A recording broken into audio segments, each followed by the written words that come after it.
one out of the Vogelbach and Edwin combination because they're both first basemen, which I absolutely detest that they do that on DraftKings. There's got to be some type – he should get second base eligibility. He was playing second base the other day. Put him in at second base. Give us the option. He looked terrible at second base, but that's what you would expect. Are you expecting Shed Long to play again? Is D. Gordon coming back yet? I have no idea. I'll have to keep an eye on that because there's a nice value play there. You got the rookie. He's only played in 2 games, 3,400 left-handed bat, playing against Fire. So I kind of like that if he's in the lineup for 3,400. Get a little tiny Seattle exposure, save some salary. But yeah, Bruce and Navarez are probably my favorite targets for the day. Just depends on which offense I end up falling on. I obviously love Haniger in E5. Yeah, and J.P. Crawford can give you a little bit of salary relief too. He's at 3,300 and in a shortstop position that on a short slate like today. I mean, these are your shortstops. You've got Segura, Arcia, Simmons, Polanco, Cozart, Ronnie Rodriguez, Carlos Correa, Tim Anderson, Lindor. So you got some big names up there at the top that you could pay for, but down at the cheap end of things, you're looking at like Cole Tucker, Nick Ahmed, J.P. Crawford, Marcus Semien. So I think Crawford becomes interesting there, especially if you think that they're going to score a lot of runs. And let's see, they are projected, 4.5. They are a team that I think is going to go under the radar because when you look at these Vegas totals at this point, they are not one of the top implied runs. The Phillies, Twins, Astros, Arizona, and Cleveland are all ahead of them. So yeah. And I like Seattle today. So this is just after chatting. Obviously, we'll have to see how lineups work out and where the value can be found. It's tough doing DFS at 11 in the morning when the games don't start till 7, of course. But I put in Peacock and Lopez as my pitchers. And then I was able to put in Navarez, Walker, Shed Long, Escobar, Segura, Herrera, Harper, and Bruce. I fit them all. Fit a lot of really nice bats in there. Probably will come off Lopez and go with a more expensive pitcher when we get the lineups out and sneak some value in. Yeah.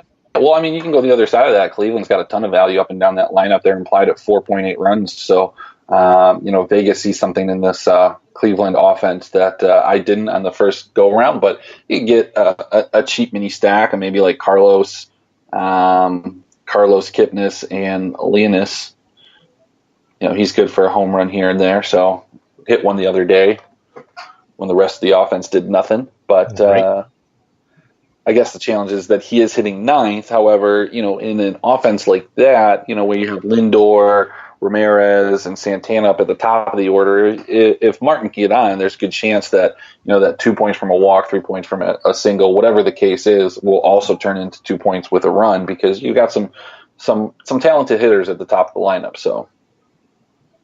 Absolutely. Well, that's pretty much all the games, brother. I got a different topic to talk for a minute. I thought maybe you'd have an opinion on. Did you see Mr. Beeline, Michigan's basketball coach, has decided to leave the program and sign a 5-year deal with the Cleveland Cavaliers? Yeah, I saw that. I don't really care about college basketball all that much, but I know that he if you're a Michigan fan, you're probably pretty sad. Yeah, I mean, he's getting up there in years. From insiders that I know, he'd been talking about kind of, an exit strategy anyways.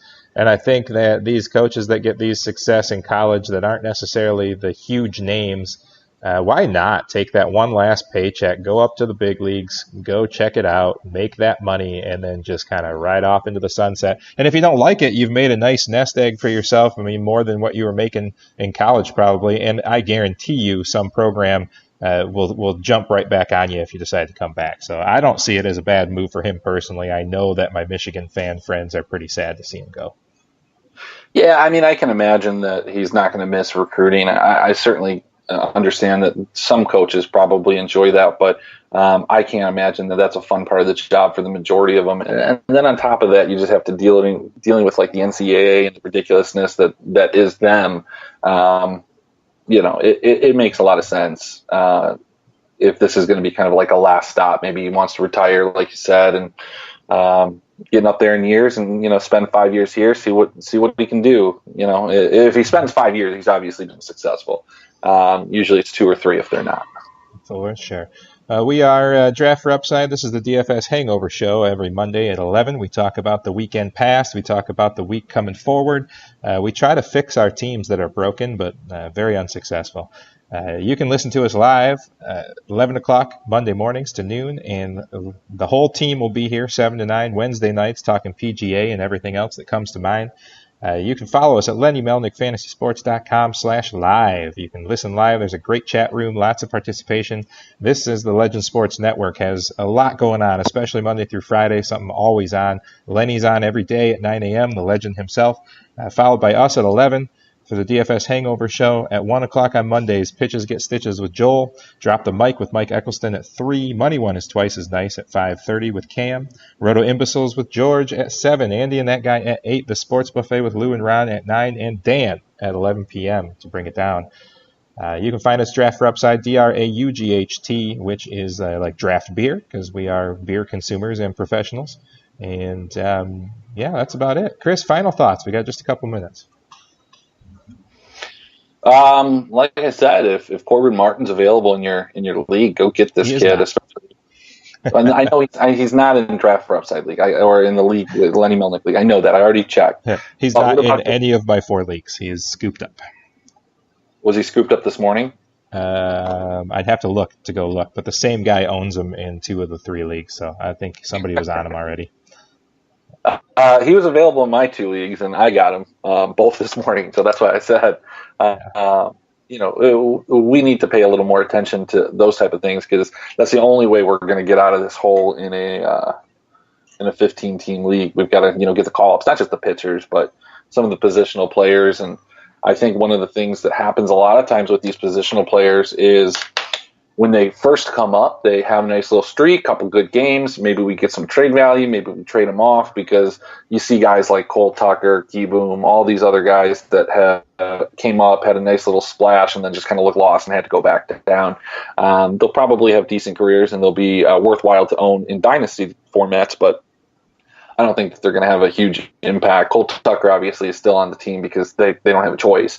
But obviously he's struggling late, so.